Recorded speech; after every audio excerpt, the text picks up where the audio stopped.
You were never supposed to hear this story. In the summer of 1873, a ship cut through the black waters of the Atlantic and drifted into the port of Savannah, Georgia. On board were 4 men who would fracture the very idea of human identity.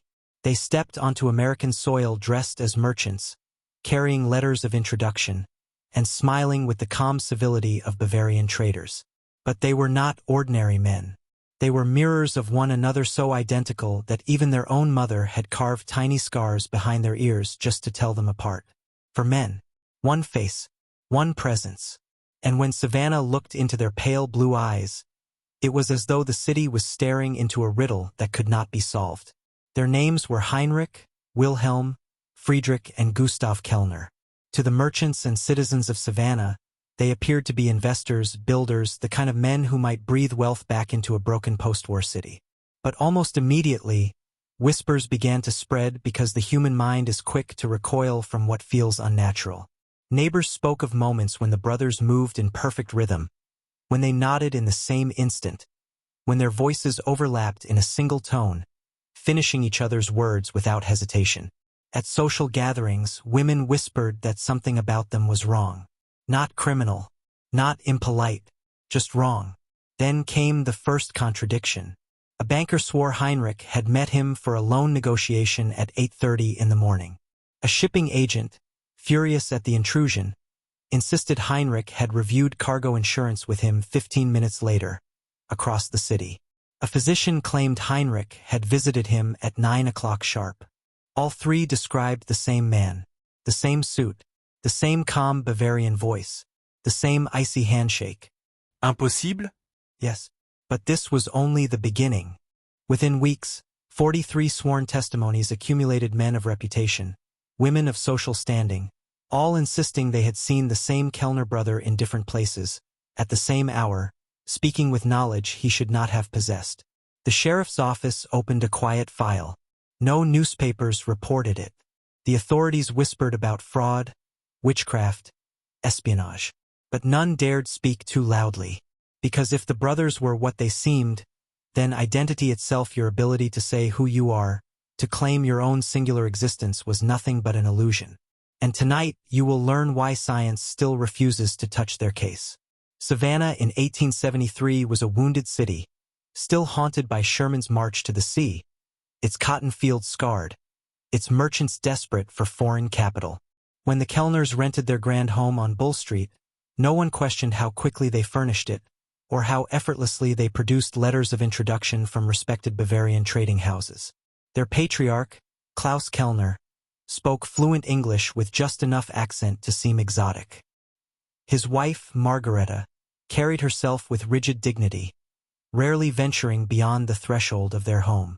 The family looked like salvation, a dynasty of wealth willing to rebuild what war had broken. The 4 sons did not waste time. Heinrich immersed himself in banking. Wilhelm embedded himself among shippers and warehouse owners.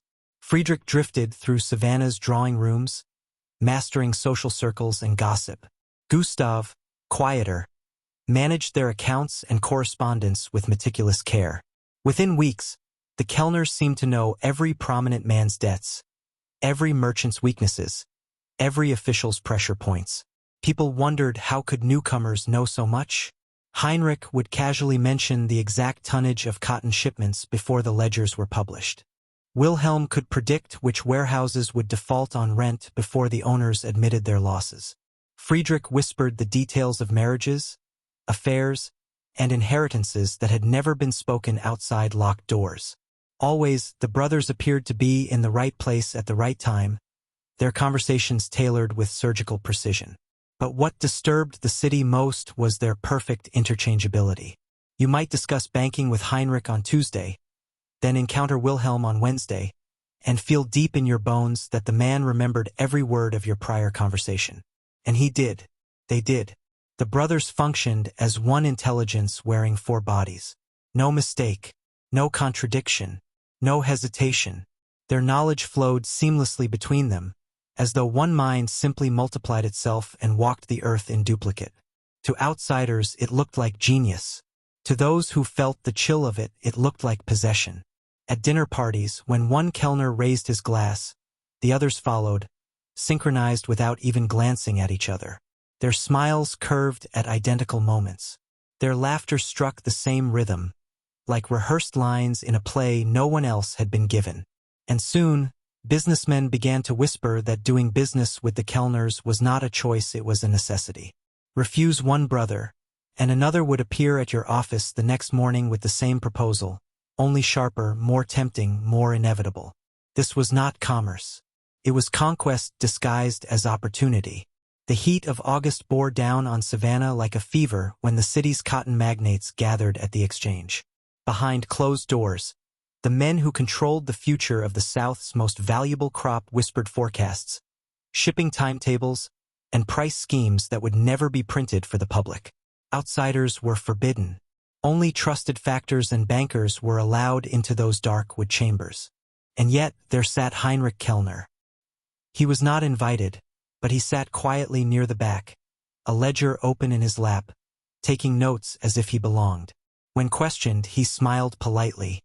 Several men insisted they had personally invited him that very morning. Banker Morrison said Heinrich had met him at the Planters' Bank at 8:30 sharp. Shipping agent Farnsworth claimed Heinrich had reviewed insurance with him at 8:45.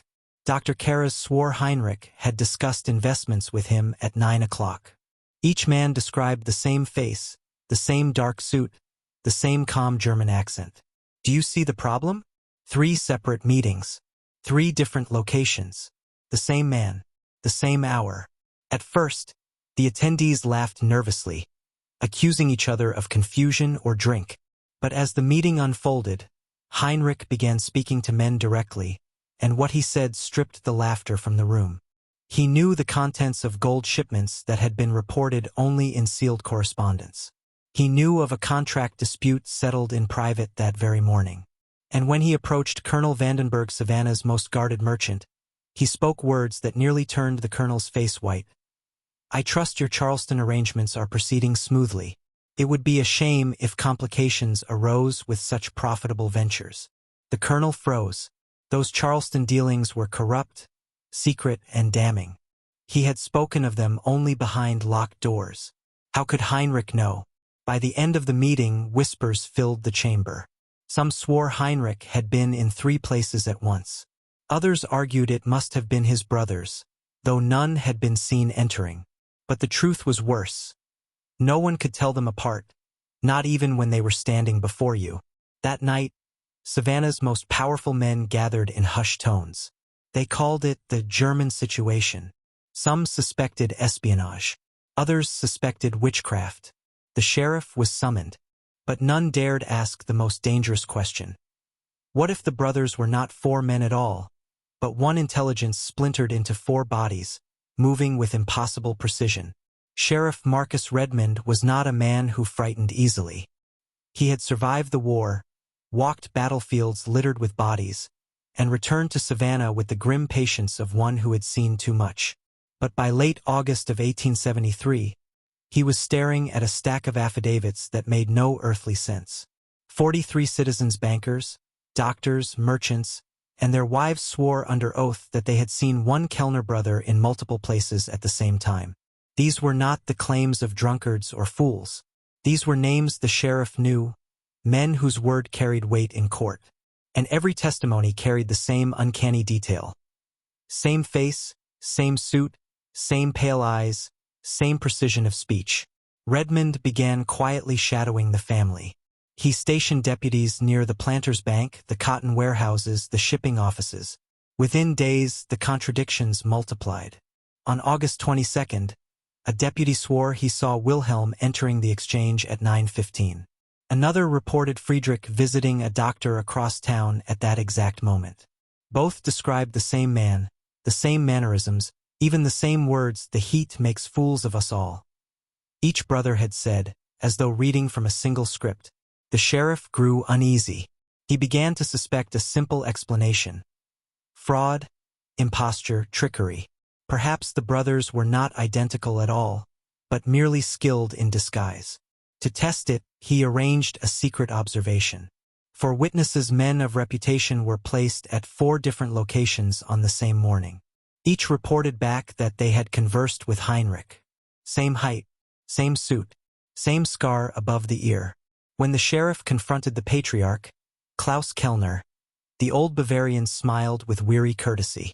"Sheriff," he said, "my sons are industrious. They are merchants, nothing more. If men confuse one brother for another, it is because strangers see what they expect to see." His words were smooth, but his eyes carried something else, something calculating, something that dared Redmond to push further. By September, rumors began to seep through Savannah's streets. Housewives whispered that the Kellners were shadows, reflections, spirits sent to confuse mortal men.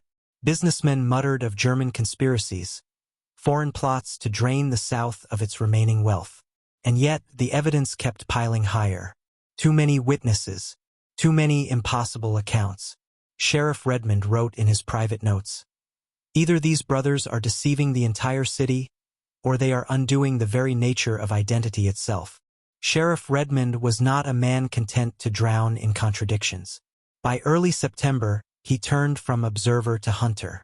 He devised traps subtle at first, then bold. Deputies were assigned to follow each brother separately, armed with concealed notebooks, instructed to record every movement, every word. If this was fraud, if the Kellners were nothing more than impostors, Redmond intended to prove it. But almost immediately, the plan began to unravel. Deputies reported uncanny patterns. Whenever one brother was shadowed, he would suddenly pause, look over his shoulder, and smile faintly, as if already aware of the pursuit. On 3 separate occasions, the brothers spoke words that chilled the deputy's blood. "Tell the sheriff we are punctual men," Wilhelm said one morning, though no one had mentioned the investigation aloud. "Your notes are thorough, but incomplete," Heinrich whispered to another, staring directly at the notebook hidden under his coat. Redmond then tried something bolder. He staged a fake opportunity, a forged letter, inviting Heinrich to a private meeting at the exchange after hours. The trap was set, deputies hidden in shadows, doors locked to prevent escape. At precisely 7 o'clock, Heinrich arrived. He stepped into the chamber, nodded politely, and sat down. The deputies pounced, restraining him, binding his wrists, ensuring there could be no trick of substitution. And yet, at that same hour, across town, 2 different witnesses swore they saw Heinrich walking calmly into separate establishments. One at the planter's bank, another at a physician's office. Both described the same suit, the same scar, the same smile. Redmond raged when the reports reached him. Impossible. He had Heinrich bound and locked in a guarded cell, only to discover the next morning that 3 prominent men claimed to have conversed with him during the night hours, while he lay behind iron bars. The sheriff's notes grew frantic. "This is not disguise. This is not trickery. It is foresight. They know. Every step we take, they anticipate. It is as if the brothers are reading from the pages of our intentions before we write them." And with that realization, fear crept into him, not fear of crime, but fear of something worse. That the Kellners were not merely evading the law. They were demonstrating control. Control of perception. Control of time. Control of truth itself. By the 2nd week of September, Sheriff Redmond realized the most dangerous battle was no longer with the Kellners themselves, it was with the city's perception of him. Every attempt he made to confine or expose the brothers only ended in humiliation. Prominent citizens whispered that the sheriff was losing his grip, that he was chasing shadows while real commerce slipped from Savannah's hands. The Kellners, meanwhile, prospered. Their business dealings expanded. Their reputation sharpened into inevitability. Refuse them, and you would find yourself quietly ruined. Accept them, and doors seemed to open, debts seemed to ease, contracts mysteriously flowed in your favor. The city's confidence shifted. Redmond was no longer seen as a protector, but as an obstacle to progress. Businessmen laughed in private that he had fallen prey to immigrant prejudice. Housewives whispered that the German brothers were gentlemen, far more civilized than the coarse sheriff with his suspicions. The very people who had begged for his intervention now turned their backs. And still, the contradictions multiplied. A woman swore she had seen Friedrich in her garden at dawn, speaking kindly to her son. That same morning, across town, Friedrich was reported dining with two bankers. When questioned, both groups stood by their accounts.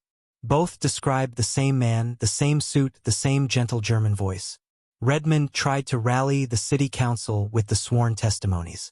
He read aloud the statements, page after page of impossible accounts.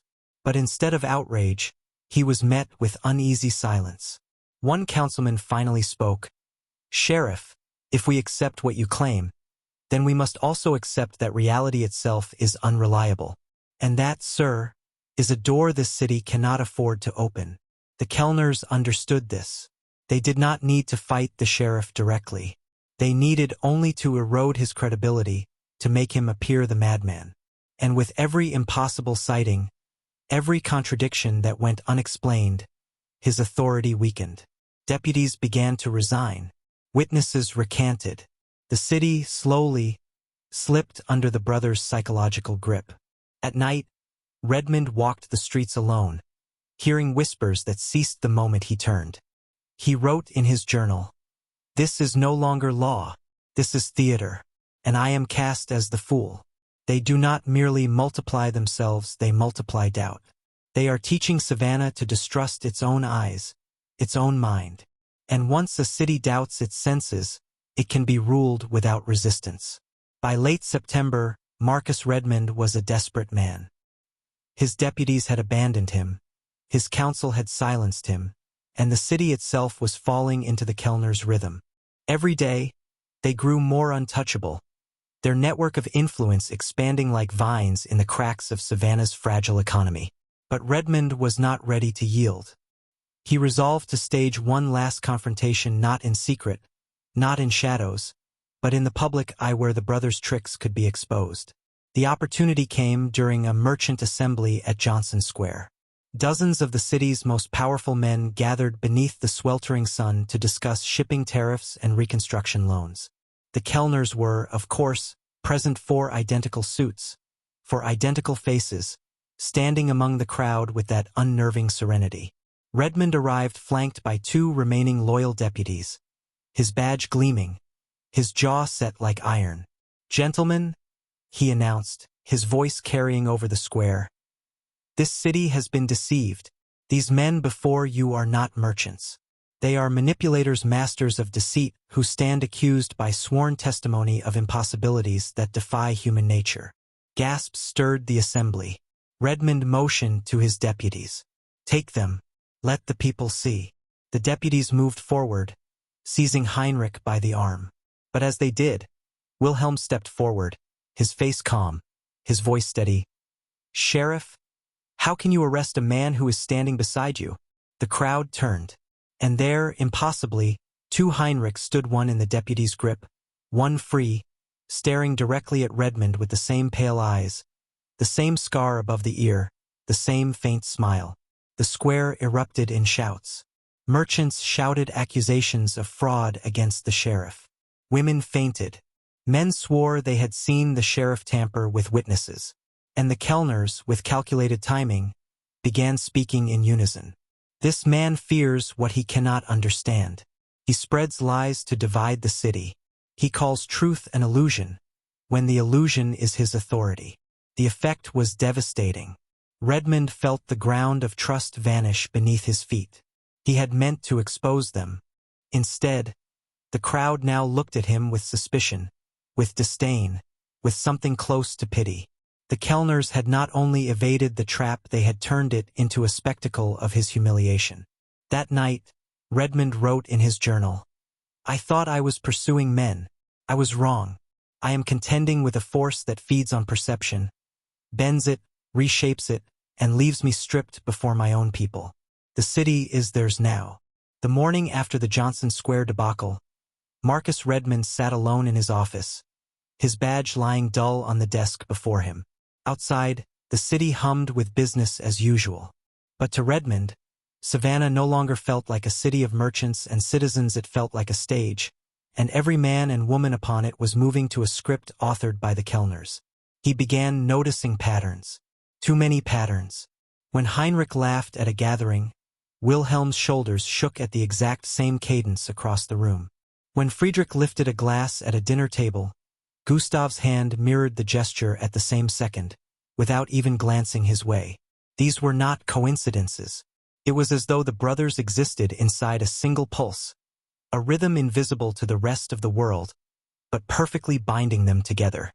And the city was falling into that rhythm. Merchants adjusted their contracts around the Kellner schedules. Socialites arranged gatherings only when the brothers were available. Even church services began to bend, ministers remarking how fortunate it was when all four brothers sat in the pews, as though their presence sanctified the service. People began to treat them not as men, but as a kind of symbol, a living omen of prosperity. Redmond's journals grew more frantic. "This is ritual," he scrawled. "They move as one body, one thought, one litany repeated in four voices. Savannah is no longer resisting, it is worshipping." He tried to warn others. A banker friend who once trusted him shook his head in pity. "Marcus, you see phantoms. These men bring order. You bring discord." Even his last loyal deputy confessed unease.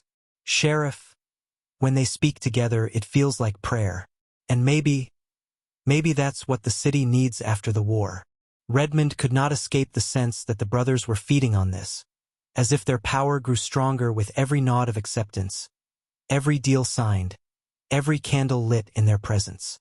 The more Savannah aligned itself with them, the more impossible they became to oppose. And late at night, walking the silent streets, Redmond swore he heard it. The faint sound of four voices murmuring together, always just beyond the edge of hearing, like a hymn carried on the wind. It was not business anymore. It was liturgy, and Savannah was the congregation. By October, Redmond realized he would find no allies left in Savannah. To resist the Kellners openly was to invite ridicule, or worse, quiet exile from the city's circles. But if he could not fight them in the present, he would go to the root. Through a contact in Charleston, he obtained shipping manifests and immigration ledgers. The Kellners had not arrived from nowhere. Their names appeared on passenger lists dated 1866, docking from Hamburg. But what struck Redmond immediately was the notation. For men, traveling under one cabin number, with no recorded ages, no occupations, no family ties. Just four names, written in identical script, as though one hand had signed them all. The deeper he dug, the stranger it became. Bavarian parish records, smuggled to him in translation, spoke of a Kellner family from Regensburg, grain merchants, respectable, unremarkable. Yet in 1859, a fire consumed their homestead. Officially, all perished, but afterward, whispers spread. The fire left for survivors, not as children, but as men, standing identical in the ruins, silent, watching the flames consume their kin. Other accounts were darker still.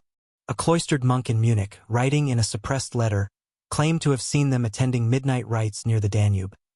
Not praying, but intoning four mouths, speaking one syllable, as though invoking some ancient name not meant for man's tongue.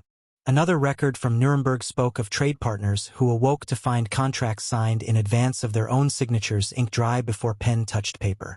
Every lead Redmond chased ended in the same pattern. Fires, vanishings, broken towns. And then the Kellners moved on, leaving whispers but no proof, prosperity but no explanation. Bavaria, Hamburg, Savannah, it was all one trail, a rhythm stretching across continents. His notes grew frantic, littered with questions. Are they four men, or one will? Are they born or made? Does Savannah know what it worships? He began to suspect the answer was older than the city, older than the war, older even than Bavaria.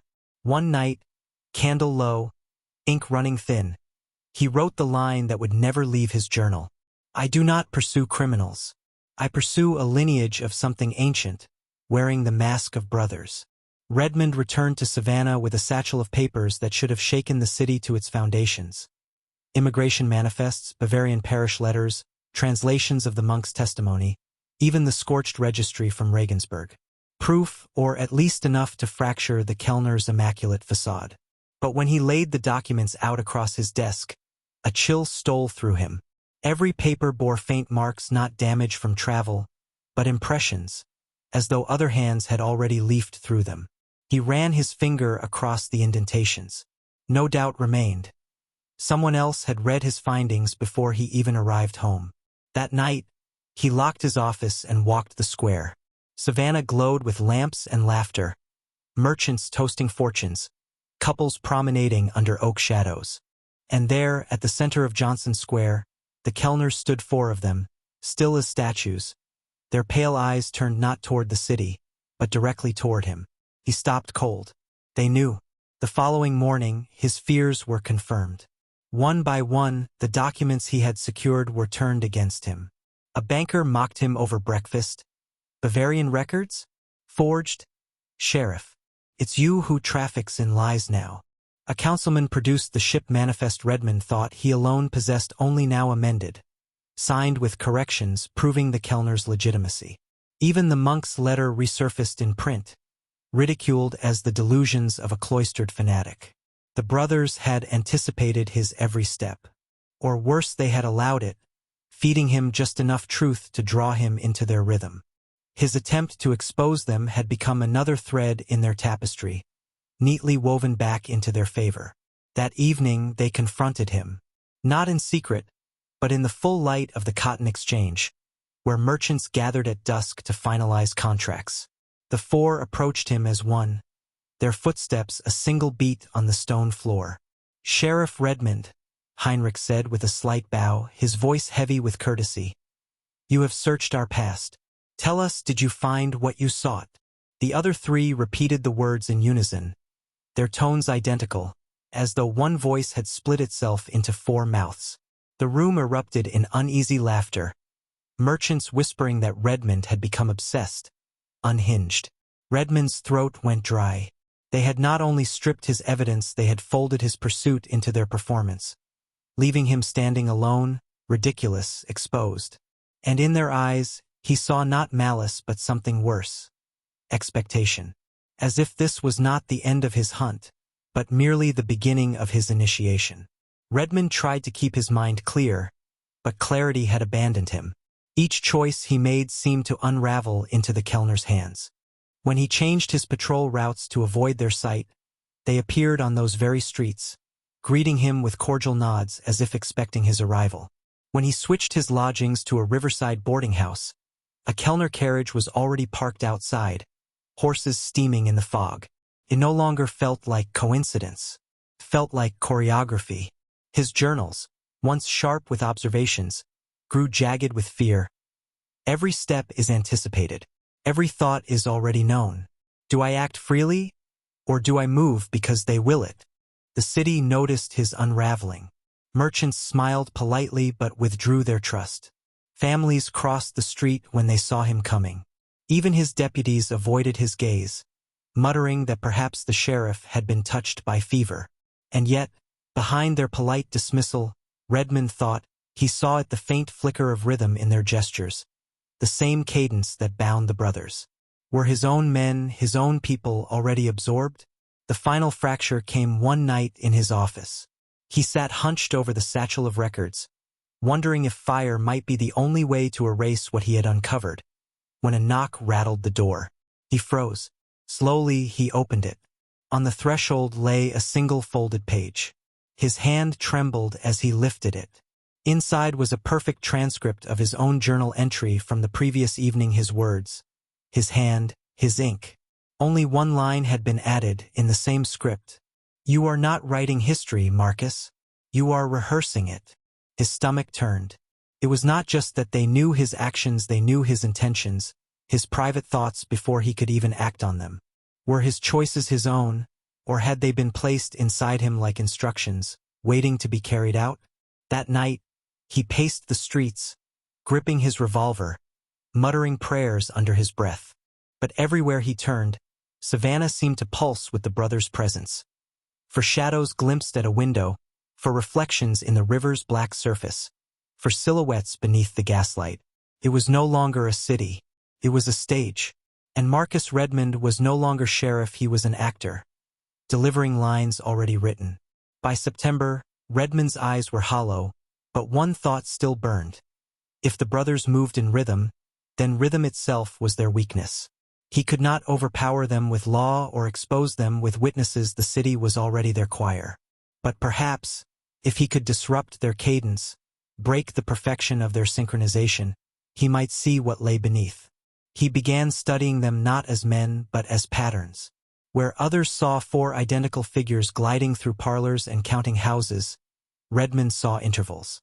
The way they turned their heads at the same moment, paused for the same breath before a reply, raised a glass in eerie simultaneity. They were less a family than a mechanism, a machine of flesh. His plan was desperate, born of a sleepless night and a fevered conviction. He arranged a private gathering at the courthouse under the pretense of mediating a business dispute. He sent word through channels he knew they monitored that several merchants intended to challenge the Kellner's contracts. He baited the hook with rumors of money and reputation, knowing they would not resist the chance to appear omniscient, to outmaneuver. But beneath the courtroom's gaslight, Redmond had prepared something else. He had enlisted 2 loyal deputies to move not in sync but in contradiction. One would step forward as the other stepped back. One would interrupt, the other would remain silent. Their task was simple: fracture the room's rhythm, force chaos into the pattern. When the Kellners arrived, they entered as always in perfect alignment, foreshadows of one will. They took their seats without hesitation, blue eyes glittering like blades. Redmond felt his mouth go dry. The proceedings began with polite formality, merchants airing grievances, deputies interjecting at irregular moments. At first it seemed trivial, but then Redmond saw it. The faintest falter. A Kellner hand twitched an instant too late. A nod came out of sequence. For the briefest breath, the mechanism slipped. Redmond seized the moment. He slammed his hand on the table and shouted, "Which of you leads?" His voice cracked through the chamber. "Which is first, and which are copies?" For the first time, silence fell without synchronization. Their pale faces turned toward him not in unison, but staggered, unnatural. It was only a heartbeat, but in that heartbeat Redmond felt something rupture, as though the veil of their perfection had torn. Then they smiled, and the trap that was meant for them closed around him. The courthouse gaslights flickered, shadows shivering across plaster walls. Redmond's heartbeat thundered in his ears. For the first time, the brothers were out of step, and for a fragile second, he believed he had cracked their secret. But the staggered turn of their heads had not been a fracture. It had been an unveiling. One of them spoke. His voice was low, measured, carrying an authority that seemed to coil into the marrow. "Sheriff Redmond believes he has found our weakness." Another followed, seamlessly completing the thought. "But what he has uncovered is not a flaw." A third leaned forward, eyes narrowing. "It is the structure itself." And the fourth, smiling with that calm cruelty, whispered, "The structure that now binds you." The deputies shifted uneasily. The merchants in the chamber glanced at one another as though suddenly unsure why they had come at all. Their memories, their motives, their very presence began to blur. Redmond's throat tightened. He tried to speak, but the words clung like wax to his tongue. The Kellners rose in perfect formation, not hurried, not frantic. With every step they took, the air seemed to thicken, pressing Redmond into his chair. He felt himself folding inward, thoughts unraveling. The journal entries he had written, the notes he had guarded, he could see them now in their hands, as if they had always belonged to the brothers, not him. One reached out, fingers grazing the satchel on his desk. "You believed these words were yours," he said, voice like the scrape of iron. "But they were rehearsals." Another added, "Your suspicions, your investigations, your fears, all written into the pattern long before you were born." The room spun. Deputies stumbled as if drunk. Merchants slumped in their seats, eyes glassy, as though lulled into a waking dream. Redmond alone resisted, clutching the edge of the table until his knuckles burned white. "Why me?" he rasped. "Why this city?" The Kellners leaned close, for faces identical, for whispers merging into one. "Because every system requires a fulcrum. Every ritual requires a sacrifice. And every pattern requires a sheriff who thinks he can break it." Redmond's vision blurred. He saw for silhouettes towering above him, their shadows merging into a single form that blotted out the gaslight. His grip faltered, his mind cracked, and in that breaking, Savannah was no longer his to protect. It belonged to them. When Redmond stumbled from the courthouse that night, he was no longer the man who had entered it. His gait was slow, eyes glassy, movements delayed as though waiting for permission. The townsfolk whispered that he had taken ill, struck by fever or madness. But in truth his illness had a name: the Kellners. He no longer thought ahead of them, no longer strategized. He echoed. He repeated. He existed as proof of their victory. Savannah changed in his wake. Subtly at first, merchants adopting the brothers' mannerisms, neighbors answering questions with the same clipped cadence. Even children at play began mirroring one another with uncanny precision, their laughter falling in identical tones, overlapping in rhythmic waves. The city had begun to hum, like a string drawn taut and vibrating. The Kellners moved through the streets as though they were not visitors but rightful heirs. Bankers extended them credit without hesitation. Judges granted their petitions before hearings were complete. Ministers invited them into pulpits, where their words calm, reasoned, unthreatening slid into the congregation's bones like scripture. No one could say exactly why they agreed, only that agreement felt natural. Redmond watched, powerless, as Savannah was rewritten. Once, he attempted to raise his revolver in the public square, to fire into the air and cry out against them. But his hand refused. His finger curled back not on the trigger but on itself, clenching until blood ran from his palm. He wept openly that day, a sheriff sobbing before his people, while the Kellners placed a gentle hand on his shoulder and led him away like a father consoling a broken son. The crowd applauded. The city's descent accelerated. Business contracts became indistinguishable from rituals, signed and sealed not for profit but for pattern. Weddings, funerals, baptisms all bore the Kellners' shadow, timed to their arrivals, their approvals. Even the bells of Christ Church seemed to toll in rhythm with their footsteps. And beneath it all, Redmond felt the gnawing dread. Savannah was not merely controlled. It was synchronized. It was becoming them. At night, he would stand by the river, staring at the black water. He would see 4 reflections behind his own 4 pale faces hovering just beyond reach. They whispered not in words but in pulses, rhythms that thrummed through his skull until he wondered if his very heartbeat belonged to them. Savannah had been conquered, not by armies or fire, but by cadence, by pattern, by the brothers Kellner. By winter of 1874, Savannah no longer resisted.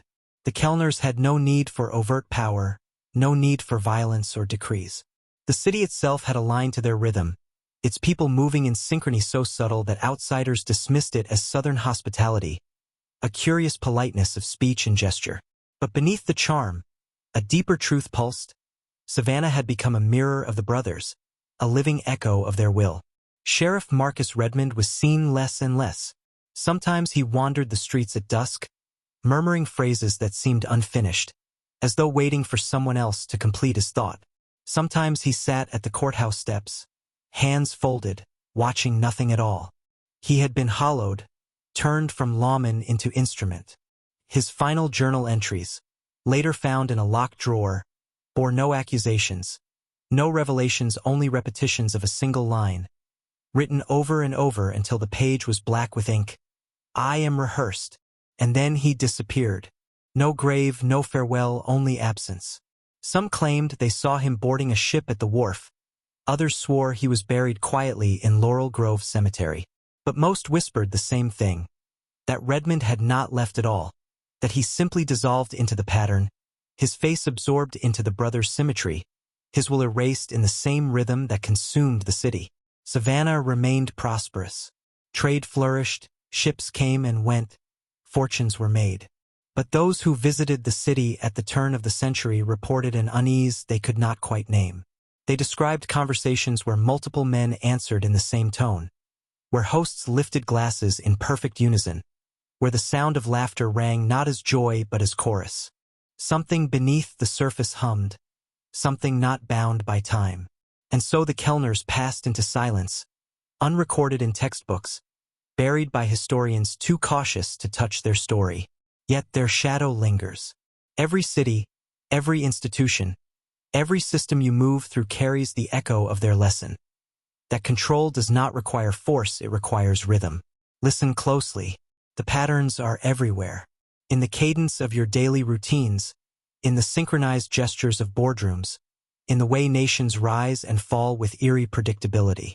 The question is not whether the Kellners still exist. The question is how much of you already belongs to them. Because once you notice the rhythm, you cannot unhear it. And neither now can you. If this story unsettled you, if you feel the rhythm of the Kellners in your own daily life, I want you to do something now. Comment below with the phrase, "I see the pattern." Type it twice, and let it mark the moment you refuse to be blind to the forces shaping your world. Subscribe, because there are more hidden truths waiting, stories that will pull you further down the rabbit hole, revealing what others want buried. Hit the notification bell and step fully into this forbidden descent. And remember, the world you think you know is only a layer. Once you notice the patterns, you cannot unsee them. Do you dare to keep looking?